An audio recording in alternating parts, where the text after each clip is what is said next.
Tá chegando o dia da prova. O que fazer? Fala pessoal, tudo bem com vocês? Nesse vídeo vamos falar sobre revisão. E aqui um detalhe importante. Esse é um tema tão relevante que eu havia pensado em fazer nesse nosso vídeo, que é o vídeo 4. Eu havia pensado em falar sobre revisão e dia da prova. Mas eu optei por fazer um pouquinho diferente. Então nesse vídeo nós vamos falar apenas sobre a revisão. Só lembrando, se você ainda não assistiu os vídeos anteriores, eu vou deixar na descrição desse vídeo para que você tenha acesso a todo o conteúdo dessa série Como Começar nos Concursos. Vamos lá. Para ficar mais fácil de compreender, eu dividi em 3 grandes pontos essa minha fala. Primeiramente, nós vamos falar sobre o tempo para essa revisão. Depois passaremos ali pela fala sobre os simulados e terceiro lugar, falando sobre o plano de prova. Bom, em primeiro lugar, quando você vai fazer sua revisão, você tem que pensar o seguinte: quantos dias de revisão? E aqui, um detalhe muito importante. Muita gente, no afã de terminar edital, no afã de estudar o máximo de conteúdo possível, acaba estudando conteúdo novo até perto da prova, até uma semana antes da prova. Tem gente que estuda até realmente um dia antes da prova, está estudando conteúdo novo. E esse não é o correto. Por que não é o correto? Porque você precisa revisar. Quando você vai estudando, e o seu estudo vai entrando para meses, às vezes para anos, o que vai acontecendo? Alguns conteúdos que você estudou começam a ficar muito distantes. Por mais que seja uma coisa fácil, ou por mais que seja uma coisa que você já domina, como ao decorrer do tempo você vai colocando conhecimentos novos, o que vai acontecer? A tendência é que vá esquecendo aquilo que já estudou. Então, o primeiro ponto relevantíssimo: você vai ouvir de tudo, você vai ver de tudo. Porém, eu oriento o seguinte: pelo menos 20 dias de revisão. E aqui eu preciso explicar, porque talvez pareça muito tempo. Tem gente que diz assim: estuda uma semana, só para dar uma olhadinha ali. Isso é válido quando o conteúdo é pequeno. Isso é válido para quando a gente estudava aqueles conteúdos pequenos da escola, fazia uma provinha ali, que o povo achava um absurdo, que era uma coisa bem simples, né? O conteúdo repartido entre os bimestres, e aí você só estudava aquilo ali. Aqui nós estamos falando de uma realidade de um edital com muito assunto. A realidade de concurso é essa. Ou seja, aqui nós estamos falando de muito conteúdo. Então, é necessário mais tempo. Por que eu coloco 20 dias? Eu estabeleço e oriento que se faça pelo menos 20 dias de revisão. Por quê? Porque 2 semanas é o suficiente se você apenas revisar, e eu vou já explicar aqui o que é apenas revisar.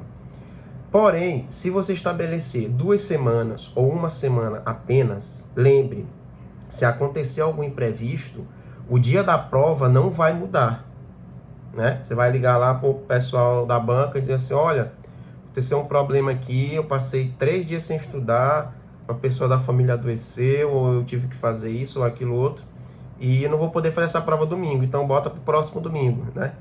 Seria um sonho se fosse assim. Mas o dia da prova não vai mudar pela sua vontade. A banca pode mudar, mas a sua vida, o que acontecer no meio do caminho, não vai fazer a prova mudar. Por isso, eu digo, é aconselhável fazer pelo menos, estabelecer 20 dias de revisão. Por quê? Porque nesses 20 dias, se acontecer algum imprevisto ali, você não estudar um dia, não estudar 2 dias, ou enfim, acontecer qualquer tipo de situação, você ainda tem uma margem de tempo para recuperar aquilo que ficou perdido. Por isso, os 20 dias. E mais um detalhe importante: 20 dias, pessoal, parece muita coisa de estudo. Eu, às vezes, conversando com algumas pessoas, eu já vi gente dizer assim: 20 dias é muita coisa, 20 dias é suficiente para estudar, ainda fazer isso e fazer aquilo. Não é. Não é. 20 dias é pouco. A realidade é essa. Por quê? Porque você não vive só de estudar, a maioria, né? A realidade da maioria não é que não vive só para estudar. Então a maioria trabalha, tem que cuidar de outras coisas. Se você só estudar, só fazer isso. E não é menosprezando só estudar, mas se o seu tempo é só para estudar, aí tá tranquilo. Aí se você colocar 15 dias, até menos 10 dias, está excelente. Mas o ideal aqui, numa média, eu oriento 20 dias. Detalhe importante sobre esses 20 dias. Anote isso. Durante esses 20 dias, você não vai acrescentar mais nada novo. Você não vai acrescentar mais nada. Ah, mas ficou faltando parte do edital. Ah, mas eu ainda não estudei aquilo. Ah, mas eu ainda não vi isso. Não adianta mais. É melhor você revisar aquilo que você já conseguiu estudar e massificar aquele conteúdo na sua cabeça do que você tentar colocar conteúdo em cima da hora e meter na sua cabeça a todo custo para fazer uma prova no susto. Provavelmente você vai captar aquela informação, não vai conseguir guardar porque não tem tempo de revisar. Quando chegar no dia da prova, não vai conseguir lembrar. E às vezes pode acontecer pior ainda, é você não conseguir lembrar e essa informação nova, ela vai tirar o lugar de uma outra informação que já estava lá. Você vai confundir. Por exemplo, se for um prazo novo, já tinha um prazo de 30 dias na sua cabeça sobre determinada coisa. E aí você coloca um outro assunto e o prazo é de 15 dias, por exemplo. Aí chega no dia da prova, você fica nervoso. Meu Deus, será que é aquele 30 dias que eu já tinha? Ou será que foi aquele assunto que eu vi há 3 dias? Percebe? Então, não estude mais nada novo. A revisão é apenas para você verificar o que você já estudou, fazer as questões e ir corrigindo uma coisa ou outra ali. Eu sei que você deve estar pensando, meu Deus, mas vai ter muita coisa que vai passar. E como vai ficar isso? Não dá mais. Você tem que torcer, tem que ter fé e acreditar que vai cair aquilo que você estudou. E, obviamente, você tem que, nesse seu plano de estudo, ter priorizado aquilo que mais cai. Se você priorizou aquilo que mais cai, você estudou e revisou, vai na fé que vai dar certo. Outra coisa muito importante e que muita gente negligencia é o simulado e simular, não apenas o simulado prova, mas simular contextos reais. Aqui eu vou dar alguns exemplos para vocês. Quando vocês forem fazer simulado, simulem possíveis contextos, ou seja, simulem um ambiente de calor. Então faça o simulado num local muito quente. Faça também o contrário. Faça um simulado, se tiver ar-condicionado na sua casa, se você não tiver mais, dê um jeito de ficar no ar-condicionado, coloque o ar-condicionado bem no 16 mesmo, turbo, bem forte, e simule o frio. Vista uma roupa mais adequada para o frio. Simule esses contextos, porque pode parecer besteira, mas isso faz diferença, principalmente para quem sente muito calor ou para quem sente muito frio. Outra coisa aqui é simule comer muito cedo. Normalmente as provas são 8 horas da manhã do domingo, se for de manhã, 13 horas, 14 horas, às vezes 12 horas, se for à tarde. Então simule tomar café muito cedo. Por quê? Porque lembra que no dia da prova, não é só você que vai fazer a prova, um monte de gente vai fazer prova, então vai ficar engarrafado, vai ficar cheio de gente. E vocês sabem que dia de prova é o dia que acontece de tudo. Então simule tomar café muito cedo, por exemplo, 6 horas da manhã, para você ter tempo de tomar café, de se arrumar e de fazer o deslocamento até a prova. Isso parece também ser uma coisa muito simples, mas não é. Tem muita gente que não sente fome de manhã cedo. Ora, se você não sente fome de manhã cedo, mas vai fazer uma prova a manhã inteira, você precisa dar um jeito. Você não pode ir sem comer, senão você vai ficar na prova com fome, vai se sentir até mal. E assim, independente de sentir fome ou não, o alimento, tanto como a água também, eles fazem parte do bom funcionamento do nosso corpo. Então não é só uma questão de não sentir fome, é uma questão de preparar o teu corpo para estar 100% para que você consiga fazer a melhor prova possível. Então, simular calor, simular frio, simular comer muito cedo. Você simula fazer apenas pequenos lanches. Então, faça o seu simulado apenas com pequenos lanches. leve para um quarto, para o local que você tenha e fique apenas fazendo lanche. Não pare o simulado para almoçar, parar o simulado para lanchar. Não existe isso, porque no dia da prova você não vai sair da prova para ir lanchar, você não vai sair da prova para ir almoçar. Então não faça esse tipo de coisa. Você tem que simular o dia a sua revisão como se fosse o dia da prova, com todas as percalços que possam acontecer. Outra coisa é se privar um pouco de ir ao banheiro. Então até esse treino que eu brinco, que é o treino de bexiga, ele faz diferença também. Existem pessoas que quando ficam muito no frio, sentem vontade de ir ao banheiro mais vezes. Então isso é uma coisa que você também precisa estabelecer. Vá logo cedo, tome água o suficiente, mas não fique tomando água o tempo todo, porque senão você também vai sentir vontade de ir ao banheiro. Não é para não tomar água. É lógico que você tem que tomar água para ficar hidratado. A hidratação, ela também faz parte do processo de você colocar o seu corpo para funcionar 100%. Então não é para não tomar água, mas você vai ter que começar a fazer esse treinamento com o seu próprio corpo para se preparar para o dia da prova. Pegou essa ideia? Isso aqui é muito importante. Outra coisa, lembra que você fez aquele plano de prova? Lembra? Lá do vídeo passado? Aquele plano de prova, você vai começar a executar ele. É como se fosse um ensaio.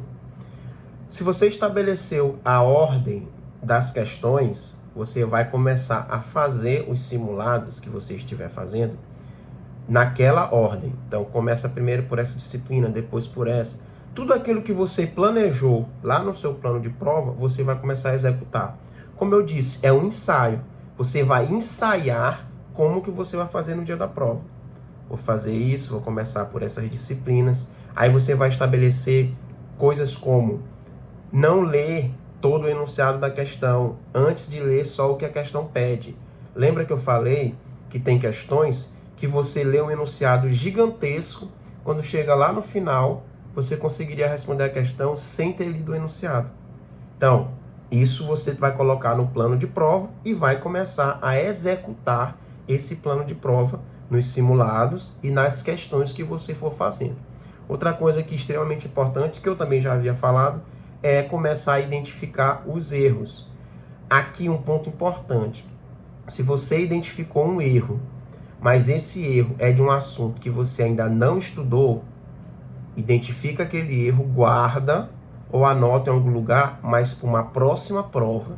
Não tente resolver esse erro aqui logo para essa prova. Por que eu estou falando isso? Porque vai ser informação nova. Você lembra que você está só na revisão. Anote para que você altere isso nos seus estudos para a próxima prova. Você vai consignar a sua informação e colocar as anotações lá relevantes. Para essa que você está fazendo apenas a revisão, não é bom que faça isso. Por quê? Porque você vai introduzir uma nova informação, você vai parar a sua revisão para ir fazer isso e vai perder tempo. Ao invés de revisar aquilo que já estudou, vai estar perdendo tempo olhando uma coisa que ainda não tinha visto. Aí você vai dizer assim, Felipe, mas vai que isso caia na prova. Meu amigo, minha amiga, se cair na prova, caiu, não tem o que fazer. O que eu estou explicando é para que você tenha o melhor desempenho possível. Não adianta tentar abraçar o mundo com os seus bracinhos aí pequenos, achar que vai dar conta de tudo, porque a realidade é que não vai. Eu sempre cito como exemplo um aprovado que eu vi certa vez. Na época, ele foi o juiz federal mais novo do Brasil. Ele tinha 25 anos, eu acho. O nome dele é Pedro Felipe, se eu não me engano. É de Teresina. E ele disse uma coisa que eu achei muito interessante. Duas coisas, né? A primeira é que ele disse assim, que todo mundo se lembrava dele por ser aprovado, mas ninguém sabia o tanto de vezes que ele havia sido reprovado. E aí eu acho isso é uma coisa muito importante no mundo dos concursos, que as pessoas se cobram muito para ser aprovado e aí vão sendo reprovados. Na hora que tem uma aprovação, é o suficiente. Não importa quantas vezes você reprovou. Se você aprovou uma vez, é o suficiente. É muito legal essa ideia. E outra coisa que ele falou, que é o que eu quero compartilhar com vocês aqui sobre a revisão, ele disse assim, olha, Eu ia para aquela prova, e olha só, a prova que ele passou em primeiro lugar para o concurso de juiz federal. Ele disse assim, eu fui para aquela prova e no caminho para a prova eu ia pensando assim, se cair tal coisa eu não sei. Se cair essa coisa aqui eu não vou lembrar. Se cair esse assunto aqui, eu não estudei. Ou seja, ele passou, mas ele não sabia todo o edital. E ele não, nem do que ele estudou, ele sabia tudo. A realidade é que passar no concurso não é saber de tudo. Eu sempre digo isso. E as pessoas que não entendem pensam assim, fulano estudou tanto, mas foi reprovado. É possível que ele tenha estudado muito de uma coisa e na prova caiu outra, porque é um universo de conteúdos. Então, quem passa é aquela pessoa que estuda, mas é aquela pessoa também que no dia da prova cai aquilo que ela estudou. Não é sorte. Não é, vou contar com a sorte. Não é. Mas você tem que contar com essa sorte no sentido de cair aquilo que você estudou. Pode cair o que eu não estudei? Pode, e ainda te digo mais, vai cair. Mas isso não tem o que fazer. Você não é uma máquina de decorar todas as coisas, de aprender todas as coisas. Então, não tem o que fazer. É possível que você tenha feito um estudo muito bom e chegar no dia da prova, você se depare com uma questão que você não entendeu. Ou você não estudou aquilo. É perfeitamente possível. Não existe um remédio para essas coisas. O que existe é uma estratégia, que é você estudar mais aquilo que mais cai. Mas as bancas sempre fazem toda a prova, você pode pegar toda a prova, sempre vai ter uma questão que destoa. Sempre vai ter uma questão que nem os professores sabem o que queria. Ou que os professores divergem sobre o gabarito. Ou que nunca se viu cobrar. Sempre vai ter disso. Então, não fique com esse pensamento de, mas eu tenho que ver logo isso aqui, eu tenho que anotar, porque senão pode cair na prova. Pode cair na prova? Pode. Mas se cair, você vai ter que ir o próximo passo, que é o que eu vou falar agora. Para finalizar esse vídeo, eu quero falar com vocês sobre o que eu denomino de chute qualificado. Felipe, tá falando sobre chutar no dia da prova? Sim. Estou falando sobre chutar no dia da prova. Só que eu chamo esse chute de chute qualificado. Como é que funciona isso?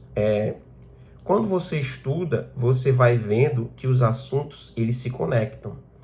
Então, quando você estuda processo civil, depois você estuda civil, depois você estuda administrativo, constitucional, parece que cada uma daqueles assuntos está dentro de uma caixinha isolada do mundo.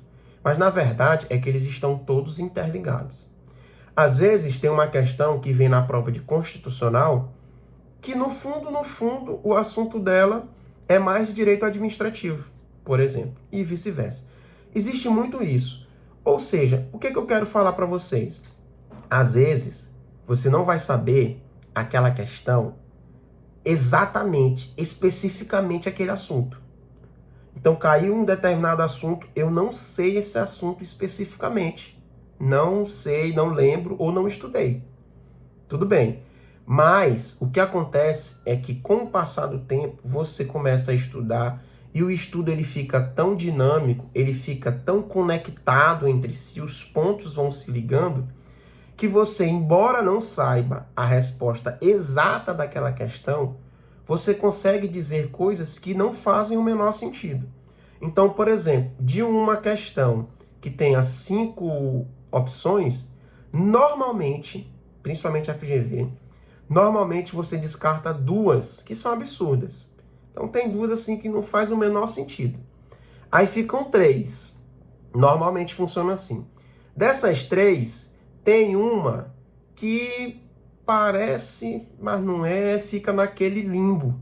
Parece ser, parece não ser, mas não é uma coisa muito certa. Normalmente essa daqui também se elimina.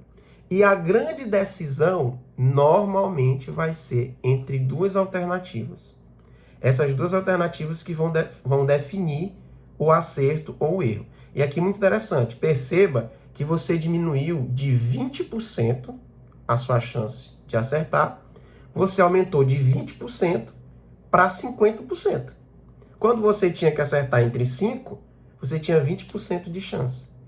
Quando você vai eliminando, você aumenta a sua chance de acertar. É claro que eu não estou dizendo aqui que se você fizer isso, você vai acertar as questões. Mas é uma forma de diminuir estrategicamente as chances de errar. E aí o que acontece? Dessas duas, você vai buscar assuntos que tangem esse assunto. Se você não sabe especificamente sobre execução, você vai ter que buscar o tema de prazo, o tema de contagem de prazos, como que funciona a lógica do contraditório no processo. Ou seja, você não sabe aquele tema específico, mas você vai buscando informações que você tem guardado na sua cabeça e vai tangenciando aquela questão para você tentar chegar na resposta correta. E aqui eu digo para vocês, o nome disso não é chute. O nome disso é chute qualificado. Na verdade, aqui é um chute no sentido informal que se fala. Mas, na verdade, que você tem uma estratégia bem elaborada para evitar errar esse tipo de questão. E aqui, um outro detalhe importante. Não importa o quanto você estude, o quanto você já tenha de conteúdo guardado, quão boa seja a sua revisão, normalmente as provas trazem uma questão que vai além das suas forças. Isso é muito comum.